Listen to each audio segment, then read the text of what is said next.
ಈ ನಡುವೆ ಈ ಹುಡುಗಿಯ ಈ ವಿಡಿಯೋ ಟಿಕ್ ಟಾಕ್ ಅಲ್ಲಿ if arrest me for being cute had a face ಹಾಗೆ ಕ್ಯೂಟ್ ಎಕ್ಸ್ಪ್ರೆಷನ್ಸ್ ಅಂತ ವಿಡಿಯೋ ವೈರಲ್ ಆಗಿತ್ತು. ಅಷ್ಟೇ ಅಲ್ಲ, ಈ ಹುಡುಗಿಯ ಎಕ್ಸ್ಪ್ರೆಷನ್ಸ್ ಗೆ ಸೋಷಿಯಲ್ ಮೀಡಿಯಾ ಫುಲ್ ಫಿದಾ ಆಗಿ ಆವಾ ಮ್ಯಾಕ್ಸ್ ನ ಸ್ವೀಟ್ ಬಟ್ ಸೈಕೋ ಸಾಂಗ್ ನ ಹಾಕಿ ಈ ವಿಡಿಯೋ ಟಿಕ್ ಟಾಕ್ ಅಲ್ಲಿ ಹಾಗೆ ಇನ್ಸ್ಟಾದಲ್ಲಿ ಟಾಪ್ ಟ್ರೆಂಡಿಂಗ್ ವಿಡಿಯೋ ಆಗಿತ್ತು.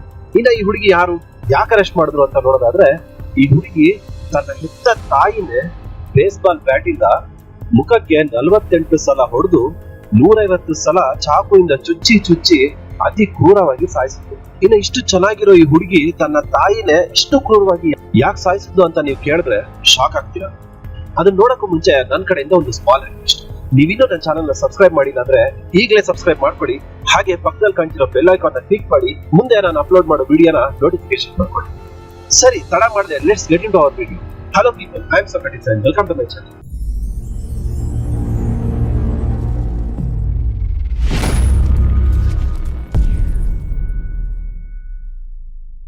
ಇಲ್ಲಿ ಕಾಣ್ತಿರೋ ಈ ಕ್ಯೂಟ್ ಹುಡುಗಿ ಹೆಸರು ಇಸಾಬೆಲ್ಲಾ ಗುಜ್ಮಾನ್ ಅಂತ. ಯಾರು ಗೊತ್ತಿತ್ತು ಈ ಬ್ಯೂಟಿ ಹಿಂದೆ ಇಷ್ಟೊಂದು ಕ್ರೂರತೆ ಇದೆ ಅಂತ? ಈಕೆ ಹುಟ್ಟಿದ್ದು 1995 ಅಮೆರಿಕಾದ ಕೊಲೆರಾಡೋದಲ್ಲಿ. ಇವರ ತಂದೆ ರಾಬರ್ಟ್ ಗುಜ್ಮ್ಯಾನ್ ಹಾಗೆ ತಾಯಿ ಯುನ್ ಮಿ ಹೋಲ್ಟ್. ಇವರದು ಒಂದು ಚಿಕ್ಕ ಹ್ಯಾಪಿ ಫ್ಯಾಮಿಲಿ ಆಗಿತ್ತು. ಚಿಕ್ಕ ವಯಸ್ಸಲ್ಲಿ ಈಸಾ ಒಳ್ಳೆ ಫ್ರೆಂಡ್ಲಿ ಹುಡುಗಿಯಾಗಿತ್ತು. ಎಲ್ಲರ ಜೊತೆ ಚೆನ್ನಾಗಿ ಆಡ್ತಾ ನಗ್ತಾ ಇತ್ತು. ಹಾಗೆ ತುಂಬಾ ಬುದ್ಧಿವಂತ ಕೂಡ. ಯಾರ ಜೊತೆನೂ ಒಂದು ಸಲ ಕೂಡ ಈಕೆ ಜಗಳ ಆಡಿರ್ಲಿಲ್ಲ. ಇಷ್ಟು ಚೆನ್ನಾಗಿದ್ದ ಫ್ಯಾಮಿಲಿಯಲ್ಲಿ ಒಂದ್ಸಲ ಮಿಸ್ಅಂಡರ್ಸ್ಟ್ಯಾಂಡಿಂಗ್ ಬಂದ್ಬಿಡ್ತು. ಅದು ಮುಂದಕ್ಕೆ ಡಿವೋರ್ಸ್ಗೆ ದಾರಿ ಮಾಡ್ಕೊಂಡು, ಇನ್ನು ಕೋರ್ಟ್ ಆದೇಶದ ಪ್ರಕಾರ ಇನ್ನು ಚಿಕ್ಕವಳಾದ ಕಾರಣ ಇಸಾ ತಾಯಿ ಹತ್ರನೇ ಹುಡ್ಕೊಂಡು. ಡಿವೋರ್ಸ್ ನಂತರ ತಾಯಿಗೆ ರಿಯಾನ್ ಹೋಯ್ ಅನ್ನೋರ ಜೊತೆಗೆ ಒಡನಾಟ ಜಾಸ್ತಿ ಆಗಿತ್ತು. ಇಸಾನ ತಂದೆ ತಾಯಿ ಮಧ್ಯೆ ಮನಸ್ತಾಪ ಬರೋದಕ್ಕೂ ಕೂಡ ಇದೇ ಕಾರಣ. ಇನ್ನ ಡಿವೋರ್ಸ್ ನ ಕೆಲವೇ ದಿನಗಳಲ್ಲಿ ಇಬ್ಬರಿಗೂ ಮದ್ವೆ ಆಯ್ತು.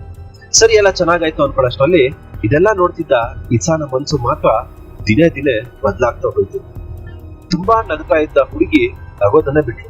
ಅವಳಿಗೆ ತನ್ನ ಹೆತ್ತ ತಂದೆನ ಮರೆಯಕ್ಕೆ ಆಗಿಲ್ಲ, ಹಾಗೆ ಹೊಸ ತಂದೆನ ಒಪ್ಕೊಳ್ಳಕ್ಕೂ ಆಗ್ತಿರ್ಲಿಲ್ಲ. ಇನ್ನ ಇದಕ್ಕೆಲ್ಲ ಕಾರಣ ತನ್ನ ತಾಯಿನೇ ಅಂತ ಅವಳ ಮೇಲೆ ದ್ವೇಷ ಬೆಳೆಸ್ಕೊಳ್ಳೋದಕ್ಕೆ ಪ್ರಾರಂಭಿಸಿದ್ರು. ಇಸಾ ಬರ್ತಾ ತುಂಬಾ ಕೆಟ್ಟದಾಗಿ ವರ್ತಿಸೋದಕ್ಕೆ ಪ್ರಾರಂಭಿಸಿದ್ರು. ಯಾವಾಗ್ಲೂ ತಾಯಿ ಜೊತೆ ಜಗಳ ಆಡ್ತಿದ್ರು. ರಿಯಾನ್ ಎಷ್ಟು ಸಮಾಧಾನ ಮಾಡಿದ್ರು ಅವಳು ಸಮಾಧಾನ ಆಗ್ತಿರ್ಲಿಲ್ಲ. ಒಂದ್ಸಲ ಇಸಾ ತನ್ನ ತಾಯಿನ ಒದ್ದೆ ಬಿಟ್ಟಿದ್ರು. ಆಗಿಂದ ಮಗಳು ತಾಯಿಯ ನಡುವೆ ಮಾತುಕತೆ ನಿಂತು ಹೋಯ್ತು. ಆದ್ರೆ ಅವತ್ತು ಅಂದ್ರೆ ಆಗಸ್ಟ್ 28, 2013, ಆಗ ಇಸಾಗೆ 18 ವರ್ಷ. ಅವತ್ತು ತಾಯಿಗೆ ಅಕ್ಕಪಕ್ಕದ ಮನೆಯವರಿಂದ ಒಂದು ಕಂಪ್ಲೇಂಟ್ ಬಂತು. ಅದೇನಂದ್ರೆ, ನೀವು ಹೋದ್ಮೇಲೆ ನಿಮ್ಮ ಮಗಳು ಮನೆಗೆ ಯಾರೋ ಹುಡುಗನ ಕರ್ಕೊಂಡ್ ಬರ್ತಾನೆ, ನೀವು ಬರೋ ಟೈಮ್ಗೆ ಕರೆಕ್ಟ್ ಆಗಿ ಹಿಂದೆ ಬಾಗಿಲಿಂದ ಆ ಹುಡುಗ ಓಡ್ ಹೋಗ್ತಾನೆ.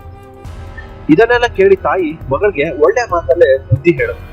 ಆದ್ರೆ ಮಗಳು ತಾಯಿ ಮೇಲೆ ಇನ್ನೂ ದ್ವೇಷ ಬೆಳೆಸ್ಕೊಂಡ್ರು.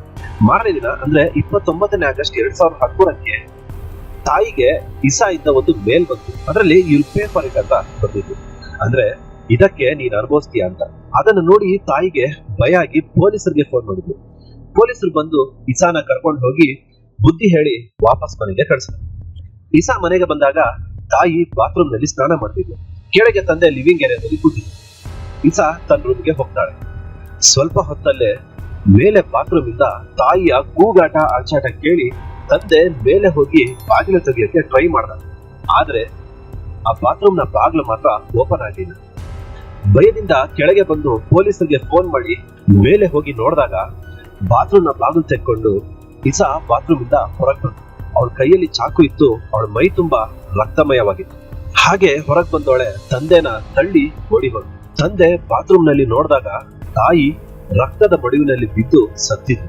ಪೊಲೀಸರು ಬಂದು ಶವ ಪರೀಕ್ಷೆ ಮಾಡಿ ನೋಡಿದಾಗ ಆಕೆಗೆ ಬೇಸ್ಬಾಲ್ ಬ್ಯಾಟ್ ಇಂದ ಮುಖಕ್ಕೆ 48 ಸಲ ಹೊಡೆದು 151 ಸಲ ಚಾಕುವಿನಿಂದ ಚುಚ್ಚಿ ಸಾಯಿಸಿರೋದು ಗೊತ್ತಾಯ್ತು. ಪೊಲೀಸರು ಇನ್ನ ಇಸಾನ ಹುಡುಕೋದಕ್ಕೆ ಪ್ರಾರಂಭ ಮಾಡಿದ್ರು. ಈ ಕಡೆ ಇಸಾ ಕೊಲೆಯಾದ ನಂತರ ಪಕ್ಕದಲ್ಲಿದ್ದ ಬಟ್ಟೆ ಅಂಗಡಿಗೆ ಹೋಗಿ ನನ್ ಮೇಲೆ ರೇಪ್ ಅಟೆಂಪ್ಟ್ ಆಯ್ತು, ಹಾಗಾಗಿ ನಾನು ಅವ್ರನ್ನ ಹೊಡೆದು ತಪ್ಪಿಸ್ಕೊಂಡು ಬಂದಿದ್ದೀನಿ, ಅವ್ರ ರಕ್ತ ನನ್ನ ಮೈ ಮೇಲೆ ಎಗರಿದೆ ಅಂತ ಹೇಳಿ ಅವ್ರ ಹತ್ರ ಪರ್ಮಿಷನ್ ತಗೊಂಡು ಅಲ್ಲೇ ವಾಶ್ರೂಮ್ ನಲ್ಲೇ ರಕ್ತ ಎಲ್ಲ ತೊಳ್ಕೊಂಡು ಬಟ್ಟೆ ಬದಲಿಸಿ ಹೊರಟೋದು. ಅದೊಂದು ದಿನ ಪೊಲೀಸರಿಗೆ ಪಾರ್ಕ್ ನಲ್ಲಿ ಒಂದು ಹುಡುಗಿನ ನೋಡಿದಾಗ ಈ ಫಿಗರ್ ಎಲ್ಲೋ ನೋಡ್ದಂಗೈತಲ್ಲ ಅಂತ ಅನ್ಸಿ ಹತ್ರ ಹೋಗಿ ಯಾರ್ ನೀನು ಅಂತ ವಿಚಾರಿಸಿದಾಗ, ಅಲ್ಲ ನೀವು ಹುಡುಕ್ತಿರೋ ಇಸಾಬೆಲ್ಲಾ ನಾನಲ್ಲ ಅಂತ ಅವಳು ಹೇಳಿದ್ಲು. ಅದನ್ನ ಕೇಳಿ ಪೊಲೀಸರು ಅಂತ ಅವಳ ಹಿಡ್ಕೊಂಡು, ಅದೇ ಹೇಳ್ತಾರಲ್ಲ ಕುಂಬಳಕಾಯಿ ಕಳ್ಳ ಅಂದ್ರೆ ಹೆಗಲ್ ಮುಟ್ಕೊಂಡು ನೋಡ್ಕೊಂಡು ಅಂತ, ಹಾಗಾಯ್ತು ಕತೆ. ಇನ್ನ ಅರೆಸ್ಟ್ ಮಾಡಿದ ಪೊಲೀಸರು ಅವಳನ್ನ ಕೋರ್ಟ್ಗೆ ಸಬ್ಮಿಟ್ ಮಾಡಿದ್ರು. ಆಗ ತೆಗೆದ ವಿಡಿಯೋ ಇದು ನೋಡಿ. ಇಷ್ಟೆಲ್ಲ ಮಾಡಿದ್ರು ಏನ್ ಕ್ಯೂಟ್ ಆಗಿ ಎಕ್ಸ್ಪ್ರೆಷನ್ಸ್ ಕೊಡ್ತಾಳೆ ಅಂತ. ಆದ್ರೆ ಕೋರ್ಟ್ ಅಲ್ಲಿ ಅವ್ರಿಗೆ ಗೊತ್ತಾಗಿದ್ದು ಅವಳು ಒಂದು ಸೈಕಾಲಜಿಕಲ್ ಡಿಸಾರ್ಡರ್ ಇಂದ ಬಳಲ್ತಿತ್ತು ಅಂತ. ಅದಕ್ಕೆ ಅವಳನ್ನ ಜೈಲ್ಗೆ ಹಾಕಿ ಟ್ರೀಟ್ಮೆಂಟ್ ಕೊಡ್ತಾರೆ. ಡಾಕ್ಟರ್ ಹೇಳೋ ಪ್ರಕಾರ ಅವಳು ಕೆಲವು ಸಲ ಆಕಾಶನ ನೋಡಿ ಯಾರ ಜೊತೆನೂ ಮಾತಾಡ್ತಿದ್ಲಂತೆ. ಹಾಗೆ ಒಂದ್ಸಲ ಹೇಳಿದ್ಲಂತೆ, ನಾನು ನನ್ನ ತಾಯಿನ ಸಾಯಿಸಿದ್ದಲ್ಲ, ನಾನ್ ಸಾಯಿಸಿದ್ದು ಸಿಸಿಲಿಯಾ ಅನ್ನೋ ಹೆಂಗ್ಸನ್ನ, ಅದರಿಂದ ಈ ಪ್ರಪಂಚನ ಕಾಪಾಡಿದೀನಿ ಅಂತ ಹೇಳಿದ್ರು. ಸೊ ಇದು ಫ್ರೆಂಡ್ಸ್ ಟಿಕ್ ಟಾಕ್ ಹುಡುಗಿ ತಾಯಿ ನಂಬಂತ ಕತೆ ನೋಡಿ. ಅಂದವಾಗಿರೋ ಮುಖದಲ್ಲಿ ಎಷ್ಟು ಕ್ರೂರತೆ ಅಡಗಿರುತ್ತೆ ಅಂತ. ಅದಕ್ಕೆ ಅಲ್ವಾ ದೊಡ್ಡವ್ರು ಹೇಳಿದ್ದು ಮುಖ ನೋಡಿ ಮಣೆ ಹಾಕ್ಬಾರ್ದು ಅಂತ. ಇನ್ನ ಈ ವಿಡಿಯೋ ಬಗ್ಗೆ ನಿಮ್ಮ ಅನಿಸಿಕೆ ಅಭಿಪ್ರಾಯಗಳನ್ನ ಕೆಳಗೆ ಕಮೆಂಟ್ ಮಾಡಿ. ಈ ವಿಡಿಯೋ ನಿಮ್ಗೆ ಇಷ್ಟ ಆಗಿದ್ರೆ ಇದಕ್ಕೊಂದು ಲೈಕ್ ಕೊಡಿ. ಇನ್ನು ಇಂಥ ವಿಡಿಯೋ ನಿಮ್ಗೆ ಬೇಕಾದ್ರೆ ಈ ವಿಡಿಯೋನ ನಿಮ್ ಫ್ರೆಂಡ್ಸ್ಗೆ ಶೇರ್ ಮಾಡಿ ನನ್ನ ಸಪೋರ್ಟ್ ಮಾಡಿ. ಹಾಗೆ ನನ್ನ ಚಾನೆಲ್ ನ ಸಬ್ಸ್ಕ್ರೈಬ್ ಮಾಡ್ತೀರಾ ಅಂತ ಆಶಿಸ್ತಾ ಈ ವಿಡಿಯೋನ ಇಲ್ಲಿಗೆ ಮುಗಿಸ್ತಾ ಇದ್ದೀನಿ. ನಾನು ಮತ್ತೆ ನಿಮಗೆ ಸಿಗ್ತೀನಿ ಮುಂದಿನ ವಿಡಿಯೋದಲ್ಲಿ ಇನ್ನಷ್ಟು ವಿಷಯಗಳಿದೆ. ಅಲ್ಲಿ ತನಕ ನಗ್ತಾ ಇರಿ, ನಗಿಸ್ತಾ ಇರಿ, ಆರಾಮಾಗಿರಿ. ನಮ್ಮ ಚಾನೆಲ್ ನ ಸಬ್ಸ್ಕ್ರೈಬ್ ಮಾಡೋದು ಮಾತ್ರ ಮರಿಬೇಡಿ.